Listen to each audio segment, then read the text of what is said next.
It's time to respond to my favorite YouTuber, Drew from Telos of Tech. Not really. This video was motivated by his response to MKBHD's walled garden explanation video. I actually wanted to make this video for some time now, but was motivated when I saw Drew's response to MKBHD. So this is kind of response to a response. Not really. Drew's response motivated me, or should I say pushed me to actually make this video. So what am I talking about? iOS, Apple's, iPhones, Mac, whatever, walled garden. It's a beautiful place, a beautiful ecosystem where apps work together flawlessly. And the argument is whether the walled garden is a good thing or a bad thing. My response is something in between. Something nobody, or at least not enough YouTubers talk about. The real problem is not the walled garden itself. See, an ecosystem or walled garden, as people like Apple fanboys or Apple supporters like to call it, it's a beautiful country, it's a beautiful place, it's walled, but there are flowers inside, trees, animals, everything works together, and it's an amazing place, it's an amazing place, it's an amazing ecosystem, everything works together, like they say, it just works. While the Android system or other system is outside the garden, not necessarily a beautiful place, it could be a desert or whatever, but you're free to roam around and go whatever you want.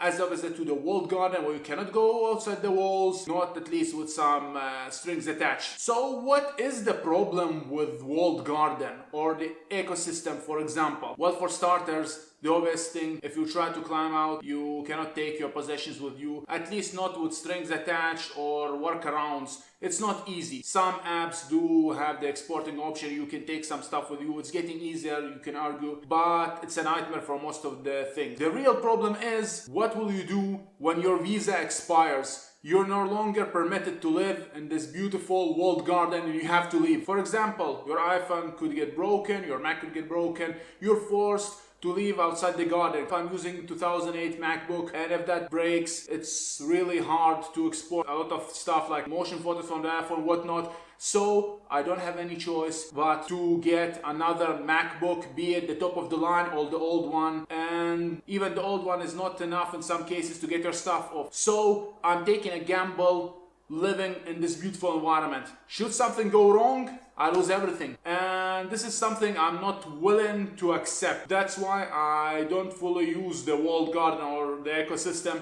I have my photos back to Google Photos because it's supported on every platform. Most of the apps that I use, I try to find replacements, but the ones that are not easily replaceable on other platforms, I try to minimize the use of them. So I'm always ready for the worst case scenario. Sure, if you have the money and don't mind getting the newest and the greatest Apple products, something breaks, you get the latest from Apple and move on. Yeah, but a lot of us cannot afford that.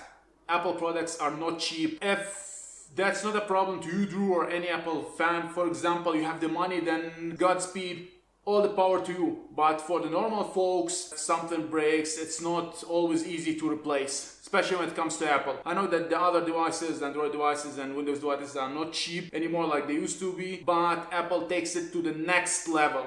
So that's really the big problem with walled garden, not the walled garden itself, as like I said, the apps are beautiful. It's what happens when your visa expires and you're forced to leave. What happens to your apps? What happens to your data?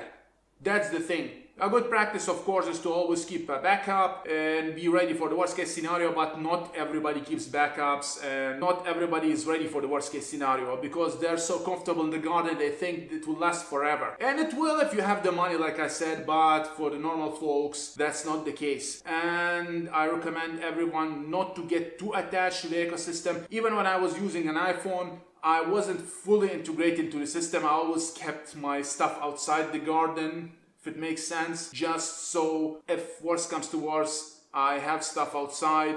Yeah, when I moved to Android, the Galaxy S8, I moved a lot of stuff. Some stuff obviously works better within the ecosystem, the Apple ecosystem, the garden, but at least I had backups and moved some stuff.